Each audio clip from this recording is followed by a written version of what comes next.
Oke, back again di Tourism Millennial Corner, Kopi Nafas Nagari.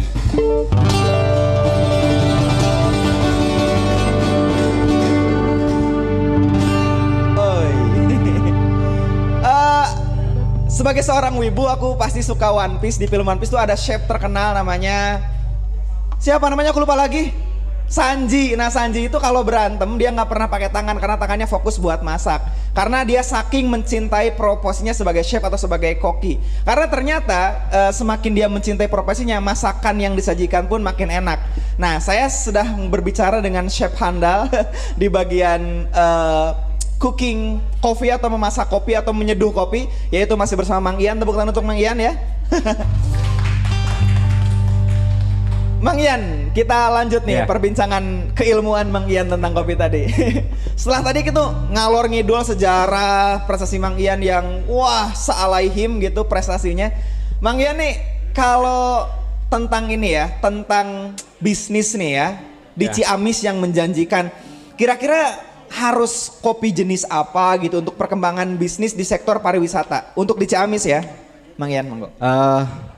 Untuk bisnis kopi sendiri itu ada beberapa sektor ya sebenarnya. Oke. Dimulai dari sektor hulu itu lebih ke pertaniannya.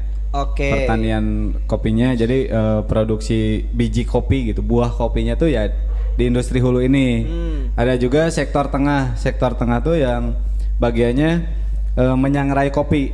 Oke ya, bagian Ya, ada juga sektor hilir namanya. Sektor hilir itu yang ya kafe-kafe yang ada di Ciamis sekarang, yaitu dinamakannya sektor hilirnya gitu. Sebenarnya industri kopi di Ciamis ini tuh di semua sektor juga menjanjikan gitu sebenarnya. Di sektor hulu menjanjikan secara profit sih sebenarnya harusnya menjanjikan ya, karena secara produktivitas sama luas area tadi udah dibahas di awal gitu ya, luas perkebunan di kopi itu, dan produksi si kopi robusta di Ciamis itu udah 4.000 ton gitu tadi kan ya. Iya kan? Itu tuh ya sebenarnya mah sangat potensial kan kalau misalkan orang Ciamis sendiri tuh menekuni industri itu gitu. Terus industri tengahnya juga cukup menjanjikan karena kan pertumbuhan kedai-kedai kopi saat ini kan sedang gencar-gencarnya nih di Ciamis yang saya lihat dari tahun 2017 pertama kali saya lihat di Ciamis itu masih beberapa lah, cuman 2-3 kedai gitu.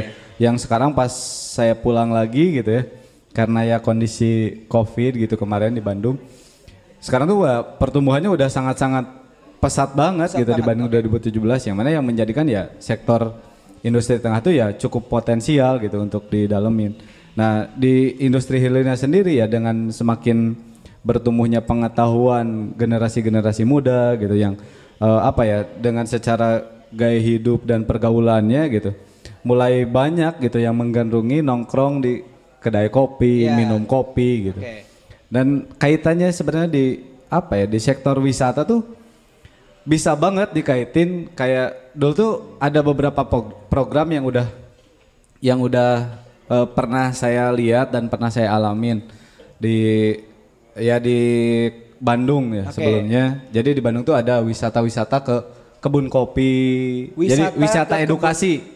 Lebih ke wisata edukasi karena dari mulai cara nanam mungkin ya, panen segala macam. Iya, mengenal tanaman kopi itu seperti ini loh. Cara pemeliharaannya seperti ini loh, cara panennya seperti ini loh. Dan ternyata itu bisa jadi destinasi wisata. Bisa wisata edukasi, dan karena yang tertarik ke kopi itu untuk saat ini ya cukup banyak sekali gitu.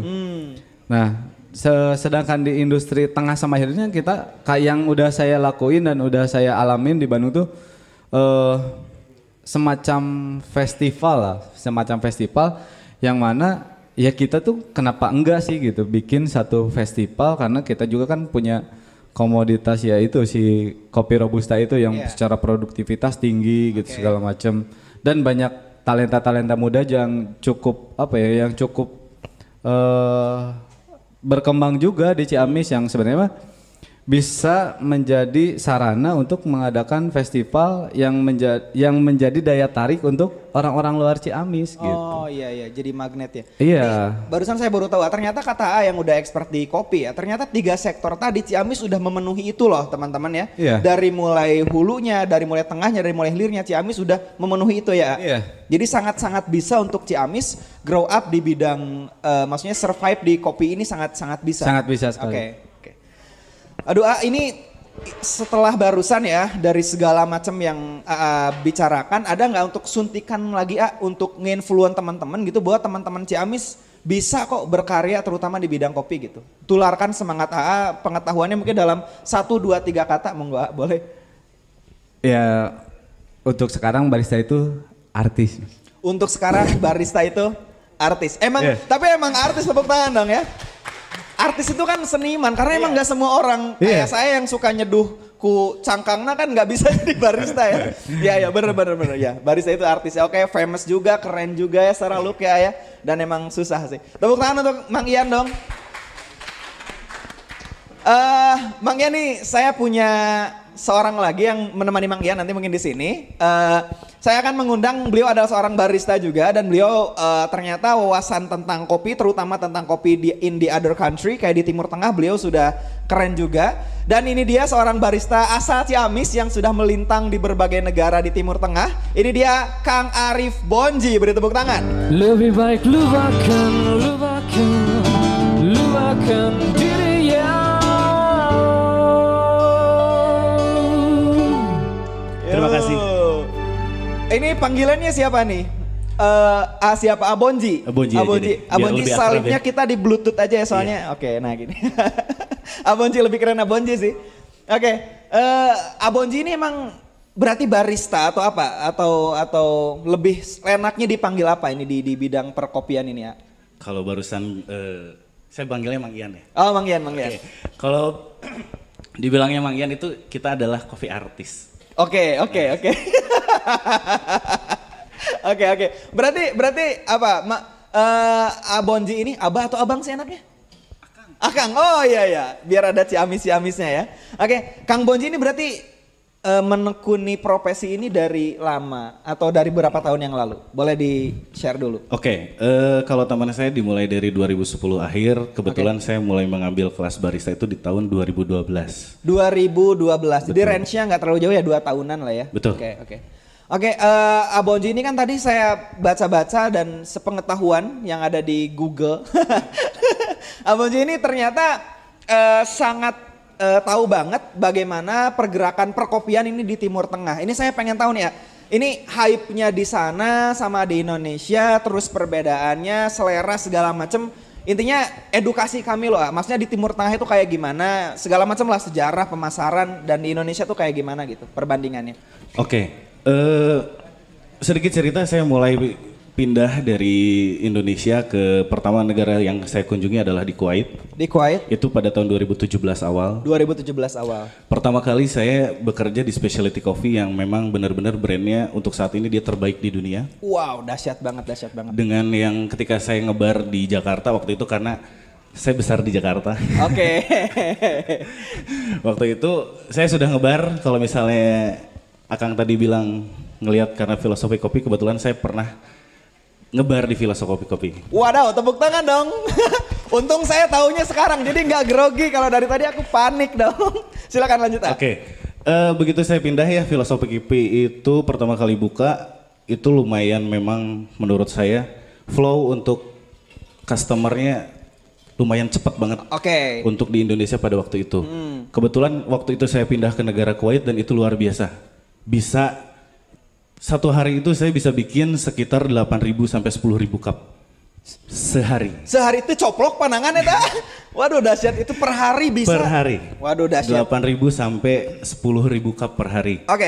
Oke, emang mungkin tenggorokan Timur Tengah emang besar ya, tapi saya nggak tanya itu. Apakah hype-nya di sana tinggi banget atau gimana sih ya, saya Oke. belum ini. Mungkin di beberapa kota di Indonesia mungkin kopi itu masih menjadi gaya hidup ya. Oke. Masih jadi lifestyle, kita nongkrong di kedai dan di mana-mana. Kalau di sana memang udah jadi kebutuhan. Oh, jika minum teh di kita merenya atau gimana sih ya, udah jadi kebutuhan yang fundamental daily life, harus banget minum kopi. Betul. Jadi Oke. ketika kita belum buka pun customer kita sudah punya line yang lumayan panjang. Jadi Wadaw. ketika kita mulai ngebuka pintu kita tuh udah mulai rebutan. Nah, itu biasanya terjadi ketika kita baru buka di pagi hari karena asupan kafein untuk bekerja di siang hari. Oke, asik gue. Abi ngebayangin aja jika SpongeBob di Krabby Patty, tahu nggak sih yang ngantrinya jam 3 subuh udah kayak Patrick dan kawan-kawan. Berarti emang di luar negeri ya emang gitu ya. Jadi kalau pagi-pagi kan butuh banyak kafein untuk paling nggak stamina segala macamnya biar seger Betul, lah ya, biar nggak betul, ngantuk. betul. Oke, kalau di kita ya hanya maksudnya hype-nya lifestyle aja buat foto Betul. di Instagram dan lain-lain. Kalau harga sendiri nih ya di Timur Tengah, rate-nya sama Indonesia jauh banget apa mirip-mirip? Kalau dilihat dari harga ya memang kita jauh banget ya. Di sana saya jual per cup kalau dirupiahkan sekitar 120 sampai 150 ribu per cup. Bangkrut, oke dong. Iya. Tapi nggak bisa dilihat dari itunya aja. Oke. Karena memang punten ya Tan. untuk dishwasher kayak cleaning service aja memang mungkin gaji mereka di sana dengan gaji di Indonesia itu udah setara dengan manajer. Oke. Gitu. Oke. Jadi untuk harga cup segitu mungkin untuk di sana masih make sama sense kayak lah ya. di sini Oke, gitu. oke. Karena kalau dibandingin hidup kita di Indonesia terus ngopi di sana, saya harus jual ginjal lah baru dapat 3 cup kayaknya.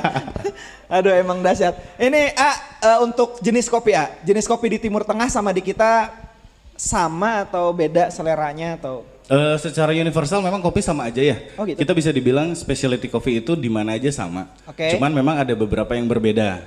Contohnya di Indonesia belum ada. Ini yang lagi booming banget di daerah timur, di negara Timur Tengah sama di beberapa negara di Eropa itu namanya Spanish latte Oke. sama coffee cream. Coba edukasi saya yang agak blown ini ya maksudnya coba. Oke. Kalau coffee cream itu kebetulan waktu itu saya dikirim oleh perusahaan saya untuk mungkin short course Oke. di negara di Eropa. Dan Di mana sebutin ah? Oh, boleh disebutin ya? Boleh dong. Waktu itu saya di Paris. Weh, dahsyat banget. Keren. Oke. Waktu terus? itu saya dikirim ke Paris untuk memang ada pelatihan tentang menunjang kopi karena waktu itu saya pelatihan tentang air. Oke. Short course-nya seberapa short? 2 weeks? 3 weeks? Cuman 10 hari saya 10 di Paris. hari, oke. Dari situ tuh mulai dikenalin coffee cream, cuman karena memang komoditas Eropa itu alkohol ya. Oke. Jadi si kopi itu dicampur dengan alkohol. Tapi kalau untuk di negara Timur Tengah sendiri itu memang Spanish latte juara 1 lah. Oke. Jadi kalau misalnya di Indonesia itu es kopi susunya di sini, nah es kopi susunya di Timur Tengah itu namanya Spanish latte. Spanish latte. Betul. Oke. Ini pasti saya ngebayangin dari tadi ya bolak-balik luar negeri terus survive di kopi ini keren banget. Bisa praktekin gak sih ya cara nawarin kopi ala Timur Tengah tuh dengan gayanya mereka gimana sih ya? Ari kuaitnya bahasa apa sih ya? Kebetulan SOP kita pakai bahasa Inggris. Oke, bahasa Inggris. Oke, aku nyoba ya. Oke. Oke. Excuse me sir, can I order a black coffee? Oh, diulang dari saya dong. Oh iya, sorry. Oh salah, aku Iya, ya. jadi ketika A-nya masuk, Oke. Tok, kita mau pagi hari enggak tok-tok karena iya. pintunya udah Oke. otomatis. Kalau di sana assalamualaikum gak sih? Iya. Oke ya. Mostly mereka bilang assalamualaikum. Oke. Saya peragaan kayaknya. Ini kayak mau simbolik nikah nih kayak gini nih biasanya. Oke. Gini ya, ini pintu ya. Set, assalamualaikum. Waalaikumsalam. Good morning sir, how are you today? Good morning. I feel so tired now, so I need coffee. I think. Okay, what do you want sir? Can I have latte or something like that? Ice or hot? Ice. I think. Pagi-pagi harus hot. Oh, sorry. Pagi-pagi udah minum es kejang-kejang. Sorry. Hot. Ya. Okay, hot. Alright. I will repeat your order sir. 1 hot latte. Okay. Okay, 2 dinner sir. Okay. Okay, please pick up your order. Thank you so much. You're welcome. Okay. Enjoy sir today. Oke, tepuk tangan dong. Yeay. Itu sebenarnya repeatable order setiap hari. Jadi saya bahasa Inggrisnya nggak jago-jago amat. Gitu. Keren banget sih. Waduh, paling nggak meskipun saya belum pernah ngopi di sana, saya tahu lah ya gimana kayak gitu-gitu. Oke ya. Asik banget. Teman-teman ini terlalu keren ya. Kita akan ngobrol-ngobrol lagi, tapi kita akan nanti setelah break berikut ini tetap di Kopi Nafas Nagari.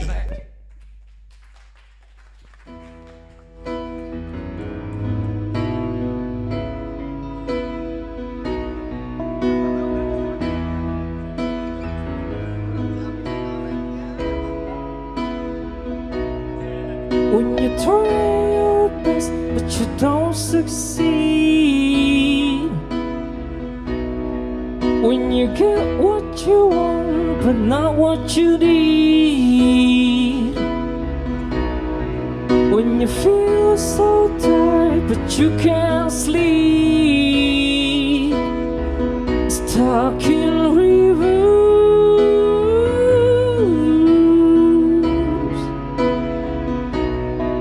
When the tears come streaming down your face. When you lose something you can't replace. When you love someone but it goes to waste. Could it be worse?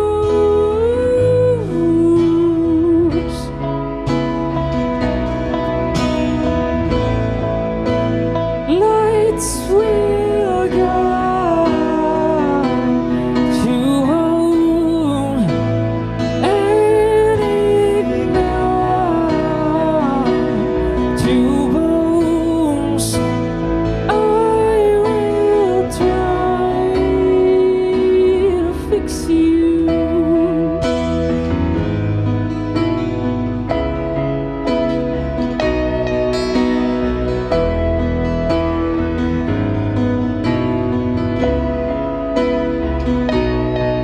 And high up above or down below. When you were too in love to let it go. But if you never